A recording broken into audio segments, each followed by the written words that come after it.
அன்பே சிவம் மனமே குரு என்றுணர்த்திய குருவே போற்றி. எனக்குள் இறைவனை உணர வைத்த குருவே போற்றி.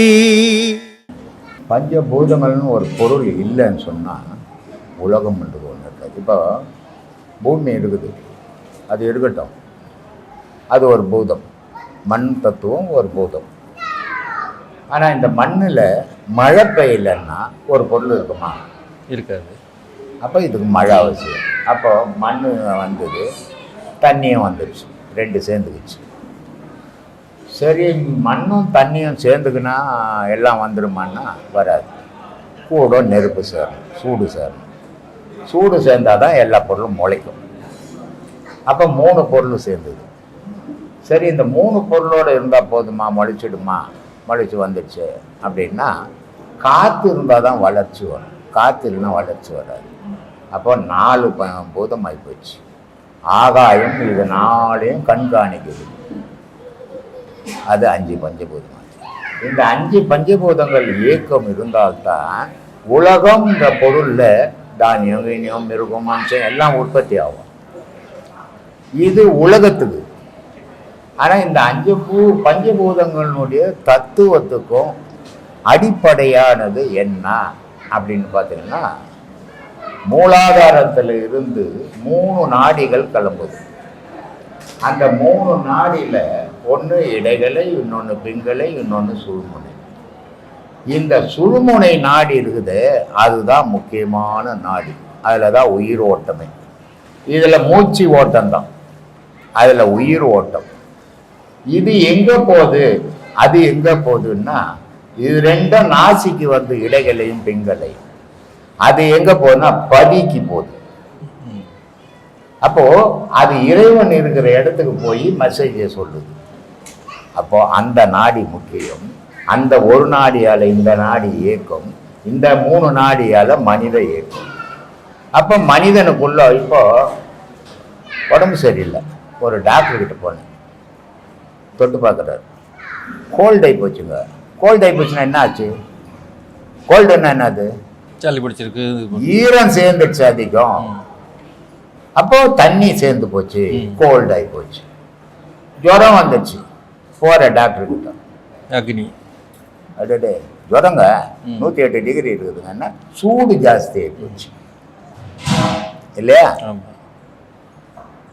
கால் வரலங்க அப்படின்னு போகிறேன். என்ன கால் வரலங்க? ஐயோ பராலிஸுங்க, காற்று அங்கே போடலங்க அப்படின்றான். அப்போது இந்த பஞ்சபூதங்கள் இயங்கினா தான் நீ இயங்குவ. இதில் நான் 5லையும் ஏதாவது ஒன்று இல்லைன்னா கூட நீ இருக்க மாட்டேன். அப்போது இந்த கழுத்துக்கு கீழே இந்த பூமியினுடைய இயக்கம், கழுத்துக்கு மேலே ஆகாயத்தினுடைய பூமிக்கு எப்படி இயக்குமோ உன் உடலுக்கு கழுத்துக்கு மேலேருந்து இயக்கும். இங்கே தான் மூளை இருக்குது, அங்கே தான் கடவுள் வரும், இங்கே தான் மனம் இருக்குது, அங்கேருந்து தான் எல்லாம் கிடைக்குது. இப்படி பூமிக்கும் உனக்கும் எந்த வேறுபாடும் இல்லை. 5 பஞ்சபூதங்களும் தனித்தனியாக இயங்குது. மரண தருவாயில் என்ன ஆகுது? ஒன்னோட ஒன்றா இணையுது. நெருப்பு போய் காற்றோடு சேர்ந்து, காற்று போய் நீரோட சேர்ந்து, நீர் போய் மண்ணோட சேர்ந்து, மண் போய் ஆன்மாவோட சேர்ந்து போகுது. அப்போ வரும்போது ஒரே பொருளாக வந்தது, வந்து இயங்கும் போது பல பொருளாக இயங்குச்சு, திருப்பி போகும்போது எல்லா பொருளும் ஒன்று சேர்ந்து வெளியே போயிடுச்சு. இதுதான் சாமி பிறப்பு இறப்பு. இது விலங்குகளுக்கும் விதிவிலக்கு அல்ல. எல்லாமே உயிரோட்டம் இருக்கிற ஒவ்வொரு பொருளுக்கும், மரம், செடி, கொடி கூட அதுதான்.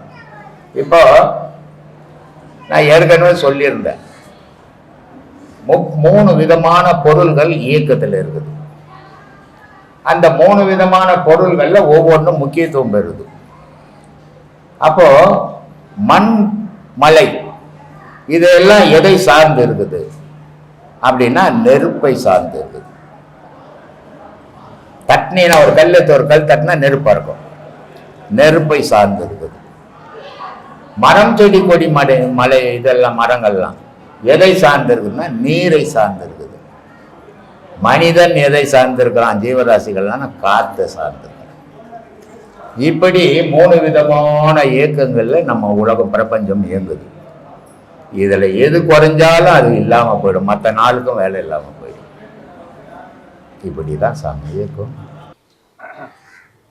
அனைவருக்கும் ஆத்ம வணக்கம். ஆத்மா வணக்கம்டா. ஐயா, வரலாற்றை திருப்பி பார்த்தோம்னா பல ஞானிகள் வந்திருக்காங்க, பல சித்தர்கள் வந்திருக்காங்க. கணக்குக்கு தெரிஞ்சவங்க சில பேர் தான், கணக்குக்கு தெரியாதவங்க பல கோடி பேர் இருந்திருக்காங்க. அவங்க வரலாற்றில் காணாமல் போயிட்டாங்க. அதுக்கு காரணம் அந்த குருமார்களை பின்பற்றக்கூடிய சீடர்கள் குருவை போற்றாததுக்கான காரணம் தான் அது உண்மை ஐயா. அப்போது நம்ம குருநாதராகிய சத்குரு பிரம்மஸ்ரீ நித்யானந்த சுவாமிகளை அவர் குரு மட்டும் இல்லை, சிவபெருமான். சிவமே குருவா வந்து நமக்கு வழிகாட்டுறாரு. அப்போ அந்த குருவை பக்தி மூலமாகவும் சரி, இல்லை ஞானத்தின் மூலமாகவும் சரி, யோகத்தின் மூலமாகவும் சரி, ஒரு குருவின் புகழை இந்த உலகறிய செய்வது சீடர்களுடைய எத்தன்மை கடமை ஐயா. அதுதான் தலையாய கடமை. ஆனால் இப்போ இருக்கிற சீடர் எப்படிங்கிறாங்கன்னா, பார்க்கடலை கடையும் போது எல்லா பொருளும் வருது, எல்லாரும் அமைக்க போயிட்டாங்க, ஒரு பொருள் வருது. அதை கரெக்டாக யார்கிட்ட எடுத்து சிவபெருமானை கொடுத்தா மாதிரி இன்றைக்கி எத்தனை வந்து குருவுக்கு கொடுக்குறாங்க. புரியுதா? குருன்றவர் அதுக்காக வரலைங்க. அவர் வந்தார், வாழ்ந்தார், அவருக்கு எல்லா விஷயமும் தெரியும், அவரை என்ன பண்ணணும்னு அவருக்கே தெரியும், அதை அவர் பண்ணிட்டு போகலாம். ஆனால் இந்த உலகம் மோசமான உலகம்தான். யார் சொல்கிறது? சிவவாக்கியர் சொல்கிறார். இவனுங்களுக்கு நல்லது சொல்கிறத விட பேசாமல் நாம் ஊருக்கு வெளியே போயிடுறது நல்லது. யார் சொல்கிறாருன்னா சிவவாக்கியர் சொல்கிறார். இவங்ககிட்ட யாருக்கிட்டையுமே சொல்லாத. ஏன்னா திருட்டு பயலுக்கிற தைரியம் ஊரில் நல்லவன் ஒருத்தன் கூட இல்லை. கேட்டால் நான் தான் நல்லவன்றான். நல்லவனா முன்னாடி வந்து நில்லு, பரமாற்றியே, அப்புறம் நீ என்ன நல்லவன் அப்படின்னு என்ன பண்ணால், இந்த உலகத்துக்கு நல்லது சொல்கிறது தவறு அப்படின்னு நான் காட்டுக்கு போகிறேன்றார். யார்? சிவவாக்கியருக்கு அந்த நிலைமை வந்ததுன்னா மற்ற பேருக்குலாம் என்ன ஆகிருக்கும் பாரு. அப்போ இந்த உலகம் யாரையும் வாழ விடாது. ஒன்று அவங்கள ஆட்டி வச்சு அவங்க மூலிமா சில காரியத்தை சாதிக்கிறதுக்கு அவங்களுக்கு உபயோகப்படும். ஆனால் பல பேர் என்ன பண்ணால் இந்த கட்டுலேருந்து உரைச்சி வெளியே போயிடுவாங்க. இவங்களுக்கு என்ன சொன்னாலும் புத்தியில் ஏறாதுன்றது எல்லாருக்குமே தெரியும், எல்லா ஞானிக்குமே தெரியும். அதனால் பல பேருக்கு சீட பரம்பரையாக இருக்காது, குரு பரம்பரைன்றது ஒருத்தர் கூட இருக்காது. ஒருவேளை குருன்னு இருந்தால் கூட எப்படி இருக்குன்னா, அந்த ஒரு மடம் இருக்குது, அந்த மடத்தில் இவர் இருந்தார் தலைவராக, இப்போ நான் இருக்கிற தலைவராக, எனக்கு அப்புறம் இவர் இருப்பார் தலைவரான்னு அந்த மடத்துக்கு அதிபதியாக இருப்பாங்களே தவிர குரு சீட பாரம்பரியம், அங்கே ஒரு உபதேச பாரம்பரியம்லாம் அங்கே எதுவுமே இருக்காது. இது பல ஆசிரமெல்லாம் அப்படியான காரணம் என்னன்னா, இந்த உலகம் அவங்கள அப்படி செய்யக்கூடாது. அதை நம்ம இப்போ கண்கூட பார்க்குறோம்ல. இது இவ்வளோ தெளிவாக இருக்கக்கூடிய இந்த உலகத்திலேயே இப்படி நடக்குதுன்னும் போது, இதெல்லாம் தெரியாத வளர்ச்சி இல்லாத காலத்தில் என்னெல்லாம் நடந்திருக்கும் சொல்லி மாளாது. அவங்க வேதனையெல்லாம் சொல்ல முடியாது. அதனால தான் யாருமே துணிஞ்சு இந்த காலத்தில் இந்த உலகத்தில் வந்து வேலை செய்யறதுக்கு யாரும் தயாராக இல்லை. ஏன்னா முடிவு என்ன ஆகுன்னு அவங்களுக்கு தெரியும்.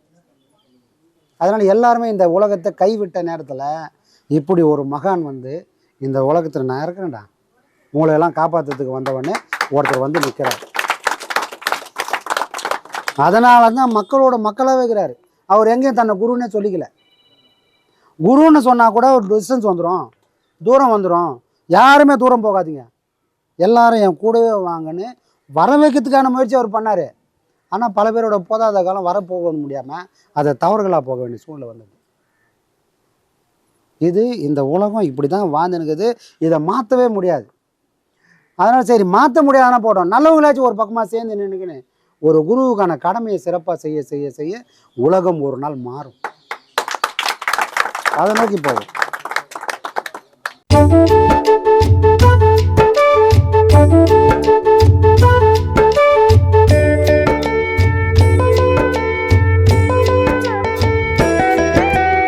ஆனந்தம் அது ஆனந்தம், எங்கே இருக்குது ஆனந்தம்?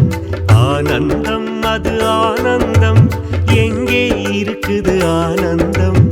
அங்கே இங்கே தேடிட வேண்டாம், நம்முடன் இருக்குது ஆனந்தம்.